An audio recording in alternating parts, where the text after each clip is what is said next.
5ই আগস্টের পরে গত 11 মাসে সারা দেশে অন্তত পক্ষে এই রকমের 11,000 ঘটনা ঘটেছে। ফটিয়াত গণ অধিকার পরিষদের আয়োজনত অনুষ্ঠিত এক গণসমাবেশত প্রধান অতিথির বক্তব্য ডাকসুর সাবেক বিপি ও গণ অধিকার পরিষদের সভাপতি নুরুল হক নূর হই যারা দেশের গণতন্ত্র ধ্বংস করি দেশের অস্থিতিশীল করতে চাই তারার পরিণতিও আওয়ামী লীগের মতো হইব, জনগণের রায়ে তারা বিতাড়িত হইব।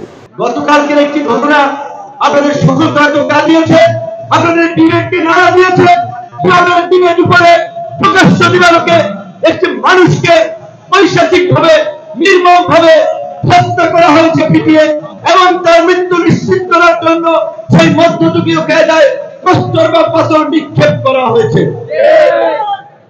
তারা করেছে রাজনৈতিক দলের পরিচয় করেছে, তারা যুব দলের কর্মী সেই পরিচয় করেছে, যদিও বিএনপি রাজনৈতিক ভাবে সাংগঠনিক ভাবে পরিষ্কার ভাবে বলে দিয়েছে এই সমস্ত অপকর্মের সাথে যারা জড়িত তাদের বিরুদ্ধে তারা জিরো টলারেন্স, তাদেরকে সংগঠন থেকে বহিষ্কার করা হচ্ছে। কিন্তু বিএনপির নেতা কর্মীদের এই সমস্ত বেপরোয়া কর্মকাণ্ড কিন্তু দেশে তিনি শনিবারে বিকেলে আব্দুস সোবহান রাহাতুল উচ্চ বিদ্যালয় মাঠত অনুষ্ঠিত এই গণসমাবেশত এসব কথা হয়। জনগণের উপরে জুলুম করেছে, নির্যাতন করেছে, গুম খুনে রামরাজত্ব কায়েম করেছে, সেগুলো আমরা বক্তব্যে বিবৃতিতে বলি।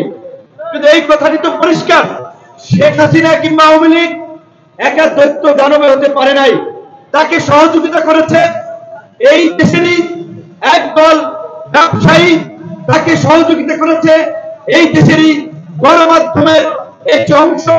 কাজী শেখ হাসিনা এবং আওয়ামী লীগের বিচারের পাশাপাশি শেখ হাসিনার এই একদলীয় ফাঁসিবাদী শাসন কায়েমে যারা সহযোগী ছিল, রাজনৈতিক দল যেমন জাতীয় পার্টি ইত্যাদি সহ 14 দল, তারা তেমনি ভাবে এই শেখ হাসিনার লুটপাটের সহযোগী সেই মাফিয়া ব্যবসায়ী গণমাধ্যম মালিক তাদেরকেও বিচারের মুখোমুখি করতে হবে।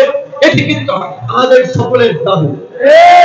সমাবেশত সভাপতিত্ব করছি দক্ষিণ জেলা গণ অধিকার পরিষদের আহ্বায়ক ডাক্তার এমদাদুল হক, এটা পরিচালনা করছি সদস্য সচিব অ্যাডভোকেট আরিফুল হক তায়েব। এছাড়াও গণ অধিকার পরিষদের বিভিন্ন নেতৃবৃন্দ উপস্থিত আছেন। নাগরিক মর্যাদা এবং অধিকার থাকবে, নাগরিকরা নিরাপত্তার সহিত সমাজে বাস করবে, সেই জন্য আপনাদের একটি কার্যকর ভূমিকা কিন্তু প্রয়োজন। C plus TV, Chittagong.